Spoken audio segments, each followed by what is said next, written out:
नमस्कार। आपका birth detail मिला मुझे 4 नवंबर 1995, 7:07 में सुबह आपका जन्म हुआ। जिस समय आपका जन्म हुआ उस समय लगन चल रहा था तुला और चंद्रमा मीन राशि में गोचर कर रहे थे। यानी आपके लगन का मालिक जो है वो शुक्र है और आपकी जो राशि के मालिक हैं जहाँ चंद्रमा बैठे हुए हैं उसके मालिक हैं बृहस्पति। लगन के मालिक शुक्राचार्य हैं और बृहस्पति भी आचार्य हैं। यानी आपके शरीर और आपके मन दोनों के जो मालिक है वो आचार्य हैं। ये जब आचार्य वाली स्थितियाँ व्यक्ति के अंदर आती हैं तो व्यक्ति को बुद्धि और ज्ञान दोनों में की समझ होती है।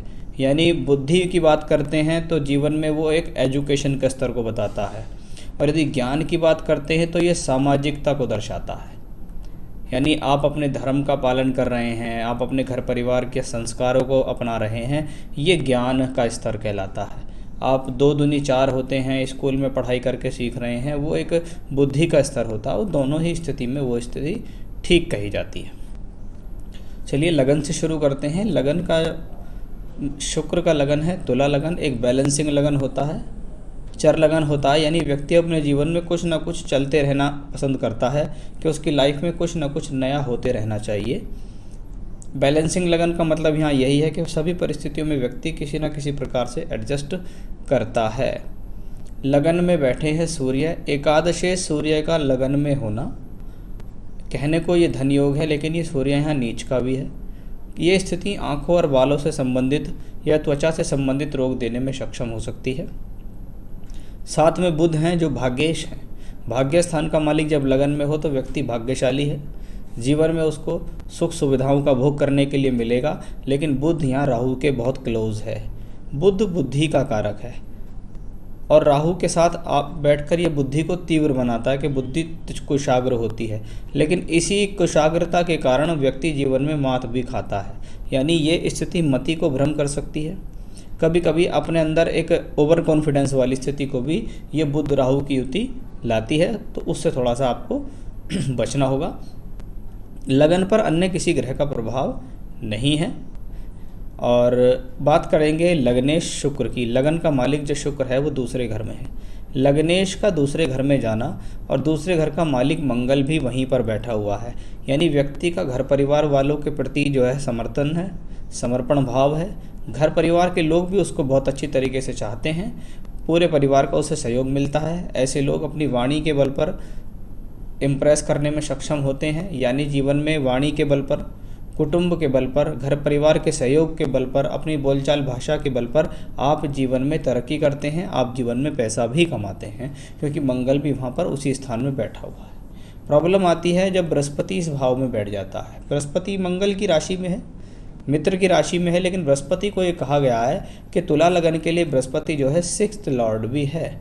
6ठे घर का मालिक बृहस्पति जब कुंडली के दूसरे घर में बैठता है तो ये व्यक्ति को थोड़ा सा अपव्ययी बना देता है, यानी अधिक खर्च करने वाला। धन का संचय पर कम ध्यान देना और खर्च पर ज़्यादा ध्यान देने की स्थिति को देता है। पैसा तो ये देता है लेकिन व्यक्ति को जीवन में धन संचय करने की प्रॉब्लम्स जीवन में अवश्य आती हैं। व्यक्ति को अपने जीवन में बहुत ज़्यादा ध्यान देना चाहिए कि उसे जीवन में पैसे को जोड़कर भी चलना है। नहीं तो जीवन में कभी भी बृहस्पति की दशाएं आएगी तो आपको पैसे से संबंधित परेशानी देंगी। कुल मिलाकर 3 ग्रह शुक्र, मंगल और बृहस्पति जब धन भाव में हो तो धन देते हैं। सभी प्रकार से ये स्थिति पैसे के हिसाब से देखें तो अच्छी मानी गई है। शनि पंचमे शोके पंचम भाव में वक्री स्थिति में है।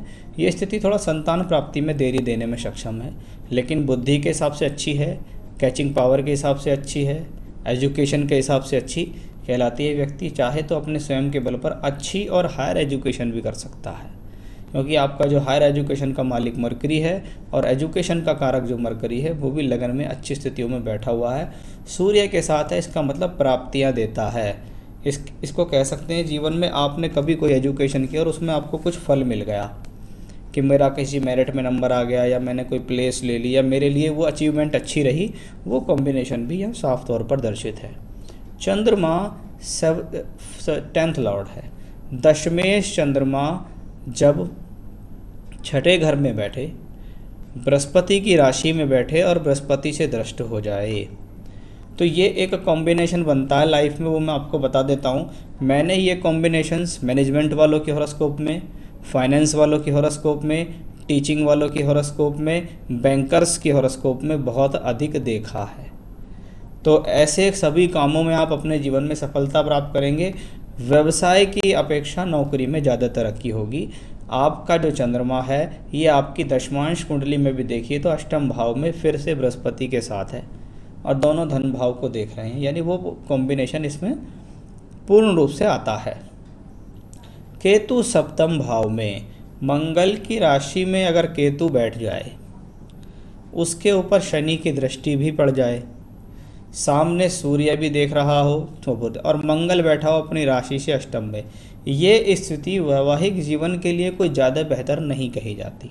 यानी एक तरीके से वैवाहिक संबंधों के बारे में बात करें तो ये कॉम्बिनेशन ज़्यादा बेहतर नहीं, लेकिन यहाँ शनि और मंगल दोनों एक दूसरे को देख भी रहे हैं। शनि की 10वीं दृष्टि है और मंगल की 4थी दृष्टि है।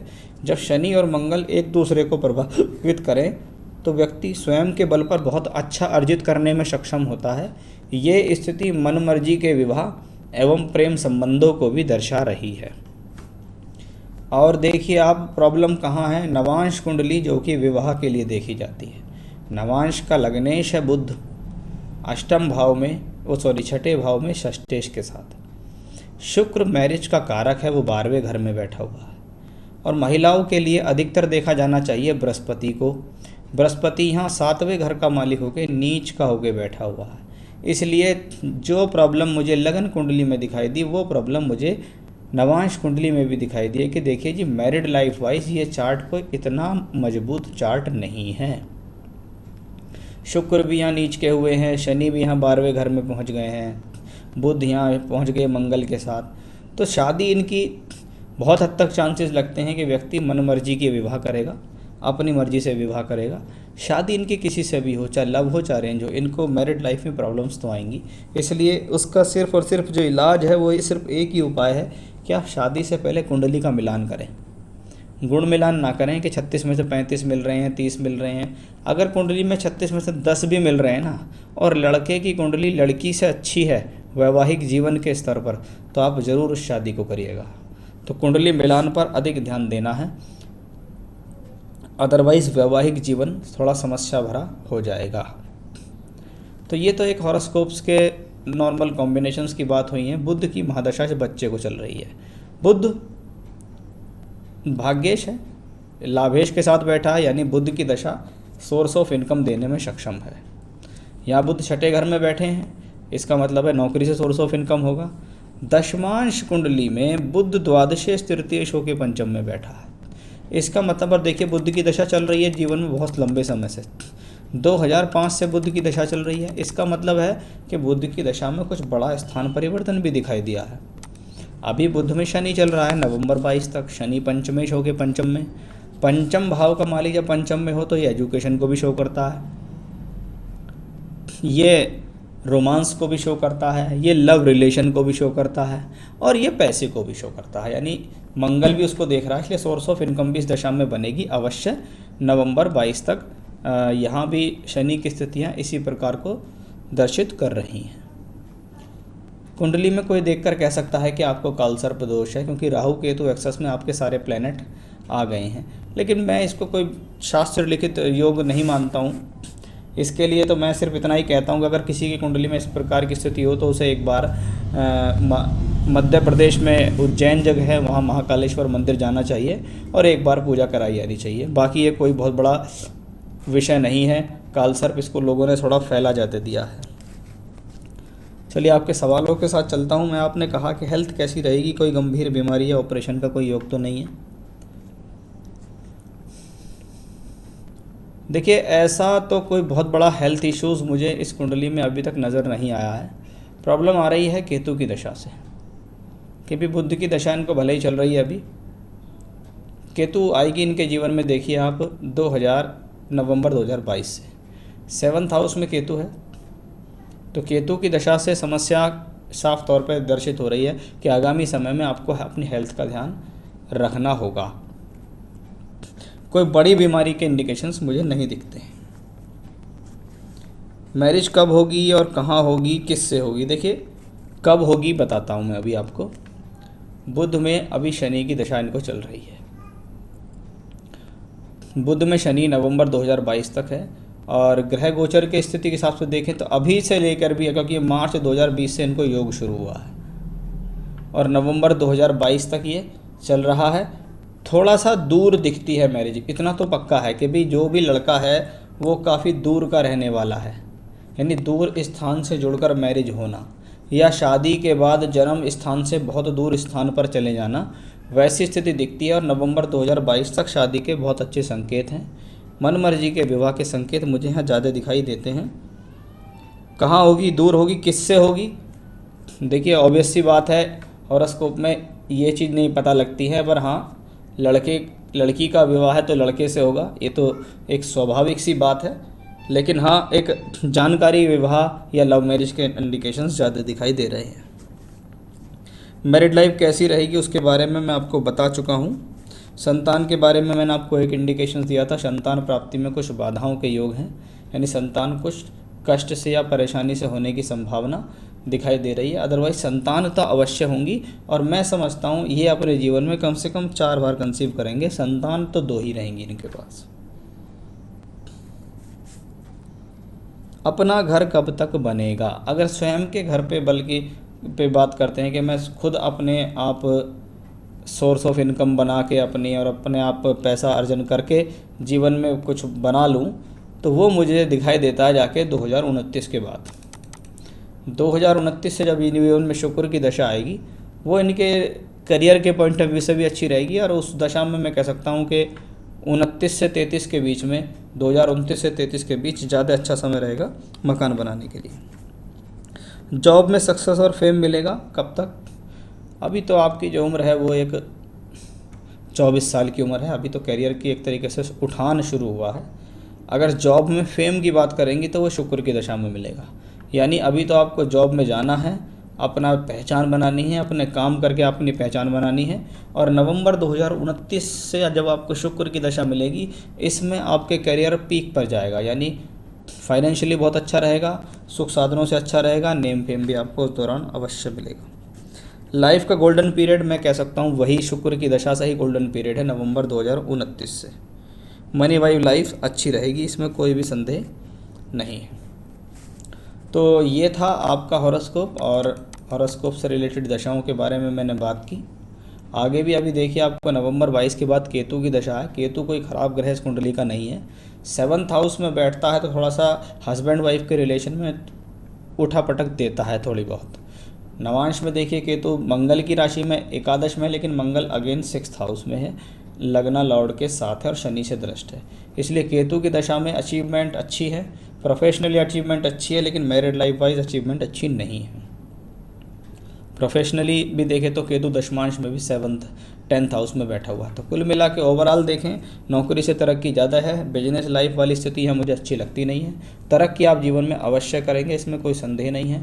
थोड़ा सा आपको अपनी वाणी पर संयम रखना होगा, अपने क्रोध पर संयम रखना होगा, अपनी जल्दबाजी से आपको जीवन में बचना होगा। जब भी कोई भी बड़ा फैसला लें, अपने घर वालों की सलाह अवश्य आपको यहाँ लेनी होगी। अब बात करते हैं कि आप अपने जीवन में ऐसा क्या करें जिससे आपको फ़ायदा हो। देखिए अभी आपको बुध में शनि चल रही है, लंबे समय तक चलेगी, तो मैं आपको कुछ रेमेडी बता देता हूँ। अगर आपकी इच्छा करे, अगर आपको लगे कि भाई मुझे अपने लिए कुछ कर लेना चाहिए जिससे मेरा कुछ फ़ायदा ही होगा, नुकसान कुछ नहीं होगा, तो आप सबसे पहले भगवान गणेश का स्तोत्र पाठ है, संकट नाशन गणेश स्तोत्र का पाठ आप रोज़ाना करेंगे। उसके बाद आप रुद्र गायत्री मंत्र होता है एक, ओम तत्पुरुषाय विद्महे महादेवाय धीमहि तन्नो रुद्रः प्रचोदयात्। ये गूगल से आपको बहुत आसानी से मिल जाएगा। संकट नाशन गणेश स्तोत्र मैं आपको दे दूंगा, तो वो आप उस मंत्र की रुद्राक्ष की माला से कम 2 माला या 3 माला आप रोज़ाना अपनी सुबह की पूजा में करें। पहले संकट नाशन पढ़ें, उसके बाद 2-3 माला उस मंत्र की आप जाप करें। अगर मैं किसी जेम स्टोन की बात करता हूँ तो शुक्र का रतन पहनना भी आपके लिए एक फ़ायदेमंद रहेगा। तो आप एक डबल फायर ऑस्ट्रेलियन ओपल पहन सकते हैं, उससे भी आपको यहाँ अच्छा खासा लाभ मिलेगा। सभी तरीके से उसमें आप प्रोग्रेसिव रहेगा वो स्टोन आपके लिए। तो चांदी में आपको पहनना होगा राइट हैंड की इंडेक्स फिंगर में। आपको चाहिए तो मैं भी आपको अरेंज करा सकता हूँ आपकी जगह तक। तो ये 2 उपाय करने हैं और एक स्टोन पहनना है। जिन बातों के बारे में बताया उनमें ध्यान करना है आपको, उन्हीं से आपको जीवन में तरक्की और सफलता मिलेगी। नमस्कार।